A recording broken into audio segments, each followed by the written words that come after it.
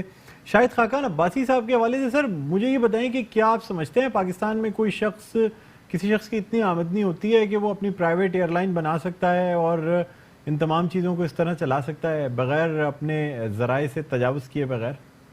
نہیں نہیں، میری بات سنیں، وہ اگر پرائیویٹ ایئر لائن بنانا یار لوگوں کا حق ہے، لوگوں کو کاروبار نہیں کرنا چاہیے وہاں پہ.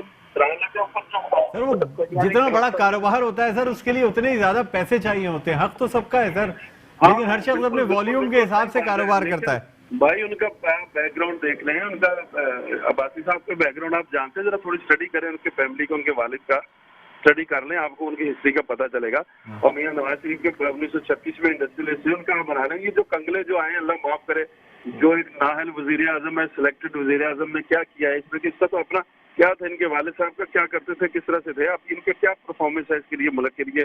آپ یہ لوگ الزامات لگاتے ہیں جو کبھی بھی اپنی ایک بات کے اوپر کھڑے نہیں ہوتے. یہ کبھی انہوں نے کچھ کہتے ہیں، صبح کو کچھ ہوتے ہیں، دوپہر کو کچھ ہوتے ہیں، رات کو کچھ ہوتے ہیں، اور بات یا کیا بات کرتے. کوئی مجھے آپ بچپن میں بتائیں نا کوئی ایک بات جو کی ہے انہوں نے کبھی اس کے اوپر اسٹینڈ لیا کبھی ایسے.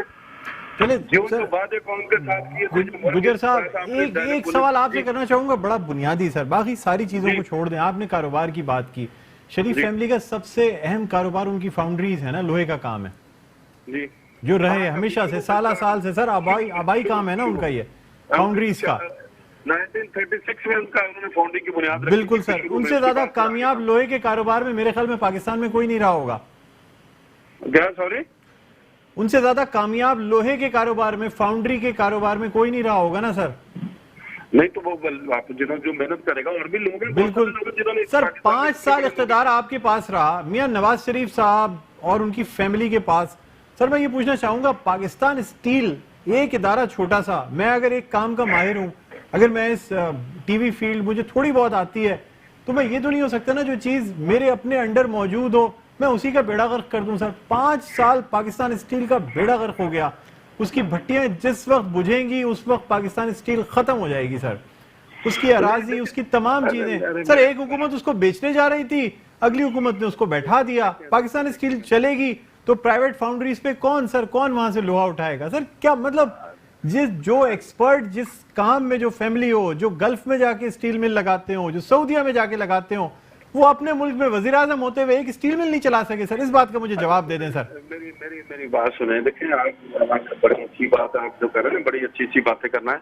بھائی یہ 2013 سے پہلے کے پاکستان کے مسائل کو تو ذرا دیکھ لیں. پاکستان کے مسائل کیا تھے جب پاکستان کے اندر پورے پاکستان میں خود کا حملہ دہشت گردی تھی. 70,000 لوگ ہمارے اس قوم کے 70,000 لوگ شہید ہوئے اس دہشت گردی میں. اور کراچی شہر میں اس ملک کے سب سے جو بزنس ہب تھی، شہر میں کیا حالت تھی وہ آپ میں سے بہتر سمجھتے ہیں. اور آپ کی جو انڈسٹری جو تھی پوری بند ہو چکی تھی. 4,500 ہزار انڈسٹری تھی جو پاکستان میں بند ہو چکی تھی، 0% پہ جا چکی تھی. اور آپ کے پاور سیکٹر میں آپ کے پاس کوئی کام نہیں تھا. بے روزگاری کی جو انتہا ہو چکی تھی. آپ کا اسٹاک ایکسچینج بیٹھ چکا تھا. آپ کا فارن ریزرو جو آپ کے ریزرو تھے وہ کس طرح کہاں پہ تھے. 13 میں جب ہماری حکومت آئی تو ہم نے تمام اداروں کی جو حالت تھی، ریلوے کو ہم نے کھڑا کر دیا. وہاں پہ دیکھیں نا، اس کو کھڑا کیا ہم نے اللہ کی رحمت سے. اور بھی لوگوں کو بجلی پاور پروجیکٹ میں ہم نے کام کیے یا واٹر ویز بنا کے دیا. اس ملک اور قوم کی بہتری کے لیے کام کیا. لیکن ایشوز اس طرح ایک ایشو تو ہے تو مثال سال بنا ہوا تھا پاکستان سے. اللہ کا شکر کہ ہم نے خوشحال اور چلتا ہوا. گجر صاحب جو میرا سوال ہے اس کا جواب مجھے نہیں آپ دے رہے سر. مجھے سارا کچھ پتا ہے، ریلوے کو کامیاب کر دیا، انڈسٹریاں کھڑی کر دی. میں سر اداروں کی صرف ایک ادارے کی بات کر رہا ہوں، پاکستان اسٹیل، جو کہ آبائی کاروبار ہے. بھائی اس میں ادارے میں جو چھوڑا کتنا تھا، لیکن ہم 1 بائی 1 کر کے لوگوں کو اپنے اداروں کے پر کام بھرتی کر رہے تھے. لیکن آپ نے کام کہاں کرنے دیتے. 1 سال پہلے تو 28 جولائی 2017 کو میاں صاحب کو آپ نے اتار دیا. 1 سال 1.5 سال آپ نے ان کے اوپر کیس چلاتے رہے. آپ نے کب موقع کبھی کام کرنے کا دیا؟ اس کے باوجود ہم نے یہ کام کیے ہیں. لیکن آج تو دنیا پاکستان کی 72 سالہ تاریخ میں بہترین ایک کمبینیشن بنا ہوا ہے جو آج عدلیہ ان کے ساتھ کھڑی ہوئی ہے. آج ہماری فوجی اسٹیبلشمنٹ ان کے ساتھ کھڑی ہے, آج میڈیا ان کے ساتھ کھڑا ہوا ہے, وہ سارے کے سارے لوگ ایک پیج پہ ہیں. آج ایک پیج پہ ہونے کے باوجود تو ڈلیور کریں, کام کر کے دکھائیں. جو ہم نے کام کیا اس کے برابر کم سے کم اسے 50% ہی کر کے دکھا دیں کہ ہم نے یہ کام کیا, تو پھر ہم مانیں گے کہ ان کا کام انہوں نے کیا. تو ان کے لیے تو پرابلم تو نہیں ہے. آج ادارے ان کے ساتھ کھڑے ہوئے ہیں ساری جگہ پہ, کسی جگہ ان کو اداروں سے پرابلم نہیں ہے. تو کام کریں, تو ہم نے تو نہیں روکا, یا کسی اور نے, یا آپ نے روکا ہے, میڈیا نے روک دیا کہ بھائی آپ لوگوں کی خبریں آپ چلنے نہیں دیتے, لوگوں کے جلسے آپ دکھاتے نہیں ہیں میڈیا پہ. ایک وہ مریم نواز وہاں پہ گجر صاحب 2013 میں کیا ادارے پاکستان مسلم لیگ نواز کے ساتھ نہیں تھے 2013 میں؟ نہیں, ہمارے ساتھ ہوتے تھے. حالت کیوں ہوتی نا, وہ تو آپ کے سامنے یہ گجر صاحب دیکھیں, یہ تو تاریخ رہی ہے کہ جبھی بھی پاکستان مسلم لیگ نواز کی حکومت آتی ہے, ایک سال کے بعد اداروں سے آپ کا تصادم شروع ہو جاتا ہے. سر 3 دفعہ یہ ہو چکا ہے سر. اب تو عوام بھی جانتے ہیں کہ پاکستان مسلم لیگ نواز کی حکومت کے پہلے سال ہی اداروں سے تصادم شروع ہو جائے گا, اور بالآخر ہم نے, ہماری قیادت نے الحمدللہ پاکستان کی عوام کے لیے اور پاکستانی قوم کے لیے ہمیشہ کھڑے ہوئے ہیں, اور آج بھی کھڑے ہیں, انشاءاللہ کھڑے رہ پائیں گے. لیکن ہمارے پرائم منسٹر کے خلاف آپ نے جو میڈیا ٹرائل کیا پرائم منسٹر ہوتے ہوئے, آپ نے اس کے گھر کا, اس کے خاندان کا جو میڈیا ٹرائل کیا, آپ نے کیا اس سے بڑا ظلم کیا ہوگا کہ ایک بیٹی کی ماں, پرائم منسٹر 3 دفعہ پرائم منسٹر رہنے والے کی وائف بیمار ہو اور وہ زندگی کی آخری سانس لے رہی ہو, آپ ان کو پکڑ میں جیل میں ڈال دیں. اور ایک بیٹی, کسی کی بھی قوم کی بیٹی ہو, ہماری بھی بیٹیاں ہیں, پوری قوم کی بیٹیاں, لیکن اس بیٹی کا آپ کیا سوچتے ہوں گے, اس کی ماں وہاں پہ زندگی اور موت کی کشمکش میں تھی, تو آپ نے ان کو جیل میں ڈال دیا. کیا قصور تھا مریم نواز کا؟ اور بیٹے تھے ان کے, تو بیٹے تھے, ان کو ہم نے پاکستان میں آنے کی اجازت نہیں تھی کہ آپ نے ان کو بھی جیل میں ڈالنا تھا. انہوں نے اپنی ماں کو قبر میں نہیں اتار سکے یار, اور وہ ایک بیٹی اور ایک شوہر اپنی بیوی کے ساتھ اور وہ ماں کے ساتھ نہیں جا سکے. پہلے بھی امریت کے دور میں بھی یہ ہوا ہے کہ نواز شریف کو, میاں شہباز شریف صاحب اپنے والد کو قبر میں نہیں اتار سکے تھے, ان کے جو والد کا وہاں پہ سعودی عرب میں انتقال ہوا تھا. تو یہ کون سا جرم ہے ان کا انہوں نے کیا ہے کہ بھائی اس ملک کے لیے, اس ملک کی خدمت کی ہے, اس ملک قوم کے لیے بہتری کے لیے دن رات کام کیا شہباز صاحب جیسے لوگوں نے, تو ان کے لیے یہ سزا ہے کہ وہ اپنے باپ کو قبر میں نہ اتار سکے ان کو, اور ان کو بیٹی کا یہ جرم ہے کہ اپنی ماں کو وہاں دیکھ سکے, وہ آخری دم اس کی زندگی چلی جائے, وہ دنیا سے چلی جائے. تو آپ ذرا سوچے تو صحیح, یہ کون سا ظلم, کون سا قانون ہے, کون سا طریقہ ہے؟ ٹھیک ہے علی اکبر گجر صاحب, بالکل. اگر انہوں نے بھاگنے میں تو وہ کیوں پاکستان آتے ہیں؟ آپ نے ان کو اپنی ماں کے پاس نہیں جانے دیا, اپنے شوہر کو بیوی کے پاس آپ نے نہیں جانے دیا, تو اور کیا کرنا چاہتے ہیں؟ ابھی ان کو جیل میں آپ نے ڈالا تو کچھ نہیں ہوگا بھائی. یہ پاکستانی قوم سمجھ چکی ہے, دیکھ رہی ہے سب کچھ. جی آپ وہ میڈیا, بات ٹھیک ہے آج میڈیا کی آزادی نہیں ہے, لیکن تو پرویز مشرف کے دور میں بھی آپ کے ساتھ ایسا ہوتا تھا کبھی. یہ جمہوری حکومت جو ہے یہ کیا کر رہی ہے, لوگوں کے صحافیوں کے ساتھ کیا کر رہی ہے؟ کتنے لوگ آپ کے بے روزگار ہو رہے ہیں, کہاں میڈیا سے نکالے جا رہے ہیں, اور کتنے لوگ بے روزگار, شہر سے کتنے لوگوں کے گھر توڑے ہیں, دکانیں توڑی ہیں. تو کیا نقصان کیا, قوم کا کیا ایجنڈا ہے ان کا؟ اس ملک کو تباہ برباد کرنے کا ایجنڈا ہے کہ اس ملک کی ترقی کرنے کے لیے آپ کیا کر رہے ہیں؟ ٹھیک ہے علی اکبر گجر صاحب, بہت شکریہ آپ نے ہمارے پروگرام میں شرکت کیا. آپ ہمارے ساتھ آن لائن موجود تھے, رہنما پاکستان مسلم لیگ نواز. یہاں ناظرین ایک چھوٹا سا وقفہ لینا چاہیں گے, وقفے کے بعد دوبارہ آپ کی خدمت میں حاضر ہوتے ہیں. کہیں نہ جائیے گا, دیکھتے رہیے پروگرام خبر کی خبر.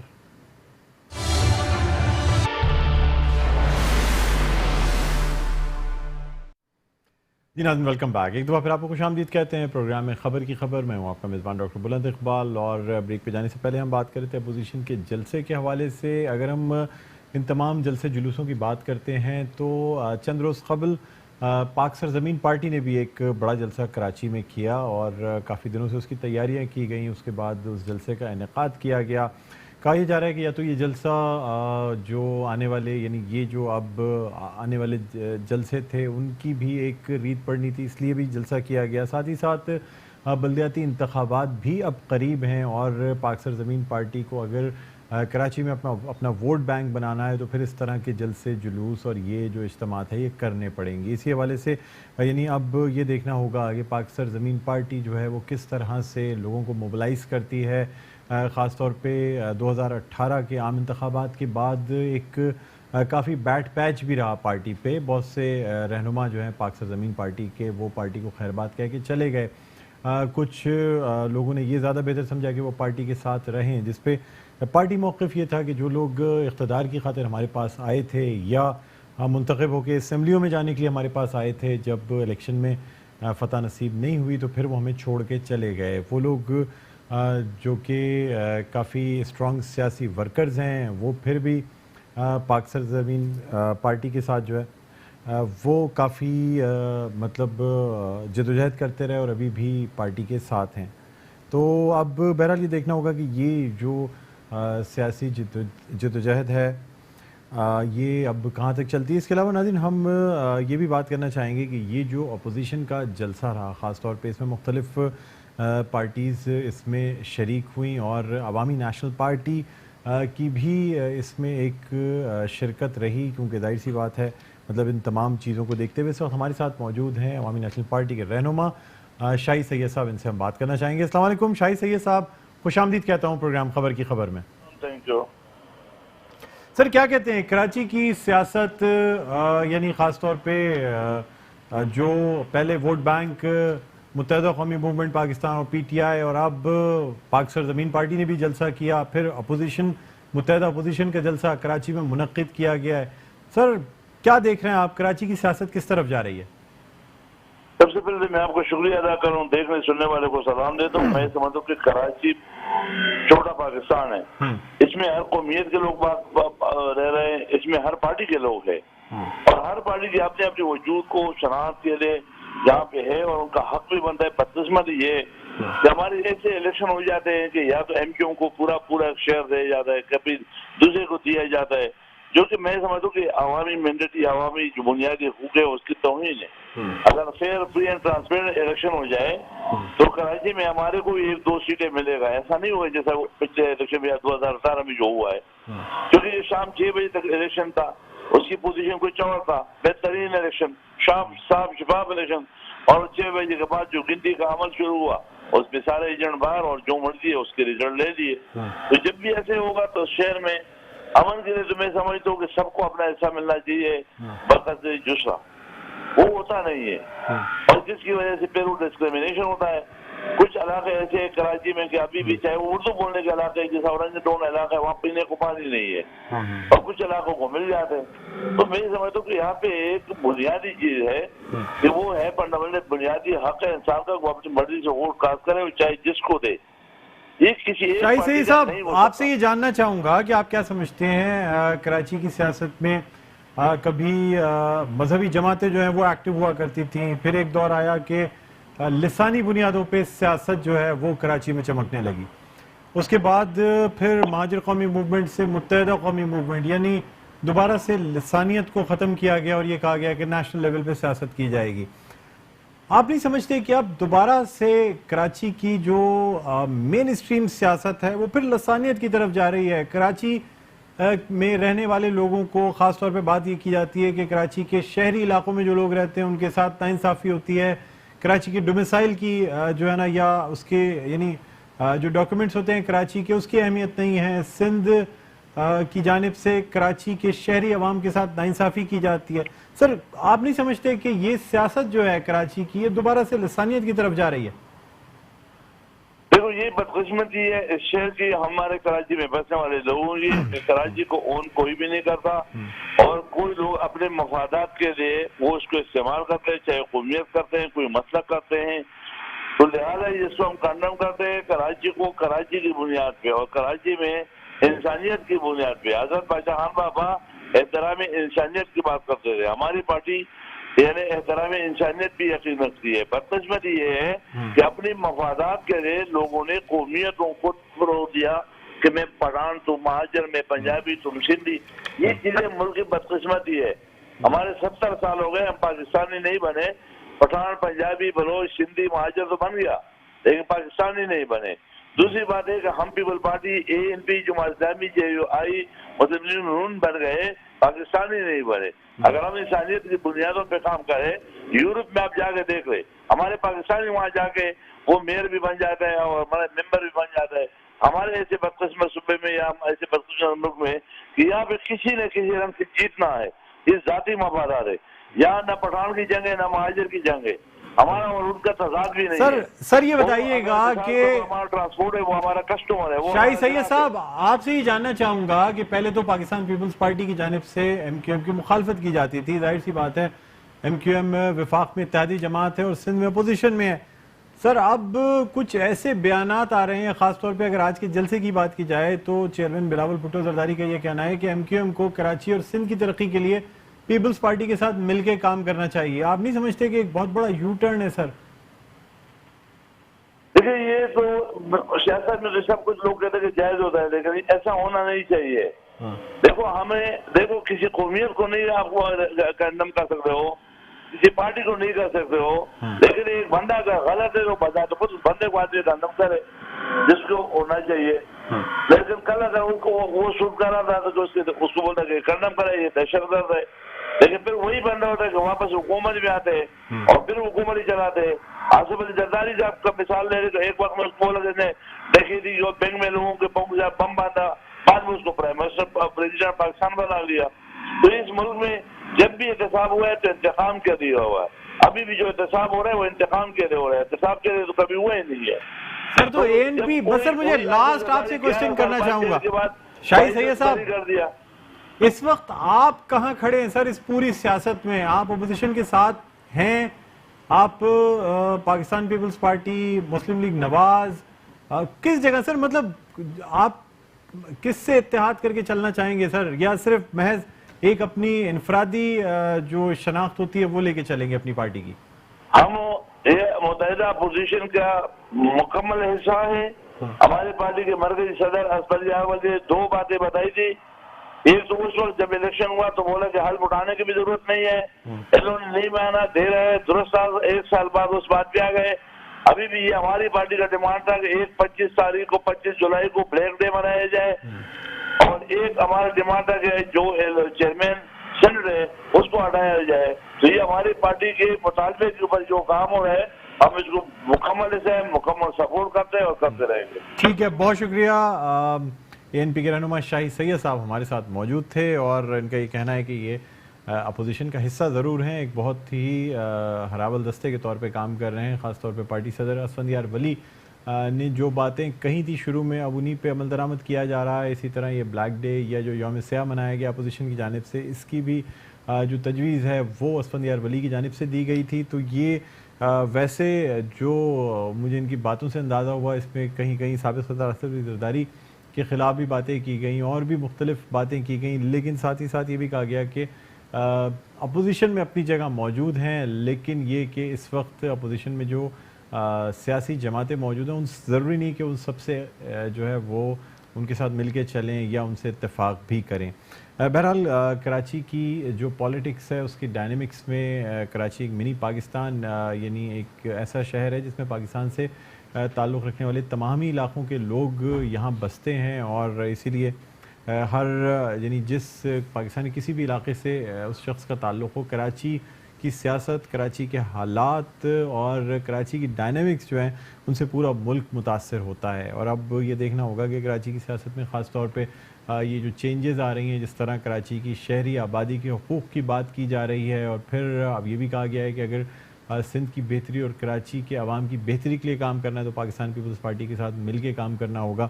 اب اس پیشکش پہ کہاں تک عمل درآمد کیا جاتا ہے، کیونکہ ہم یہ بھی دیکھ رہے ہیں کہ پاکستان تحریک انصاف کی جانب سے مسلسل وعدے تو کیے جاتے ہیں متحدہ قومی موومنٹ پاکستان سے، لیکن اب تک وہ وعدے وفا نہیں ہو پائے ہیں، چاہے وہ کراچی کے ڈیولپمنٹ ورکس کی بات ہو یا وزارتیں دینے کی بات ہو یا کراچی کی شہری عوام کے حقوق کی بات کی جائے. تو اب تک کوئی چیز، کوئی اس قسم کے وعدے جو ایم او یو میں موجود تھے متحدہ قومی موومنٹ پاکستان اور پاکستان تحریک انصاف کے، اس پہ خاص عمل درآمد نہیں ہوا. یہی وجہ ہے کہ متحدہ قومی موومنٹ پاکستان اکثر ناراضگی کے شکار بھی نظر آتی ہے، جسے منانے کے لیے اکثر پاکستان تحریک انصاف سے رہنما آتے بھی ہیں، اور کبھی کبھی متحدہ قومی موومنٹ پاکستان کا وفد بھی جاتا ہے، وزیر اعظم عمران خان سے بھی ملاقات ہوتی ہے. بہرحال ناظرین، اب وقت بتائے گا کہ یہ جو سیاست ہے یا آج کے جلسے کے بعد یا ان چیزوں کے بعد ڈائنامکس کتنے چینج ہوتے ہیں یا یہی رہتے ہیں. بہرحال ناظرین، ہمارے پروگرام کا وقت اب ختم ہوتا ہے. مجھے بلند اقبال کو اجازت دیجیے. زندگی رہی تو انشاءاللہ پیر کے دن دوبارہ آپ سے ملاقات ہوگی. اپنا بہت خیال رکھیے گا. اللہ حافظ.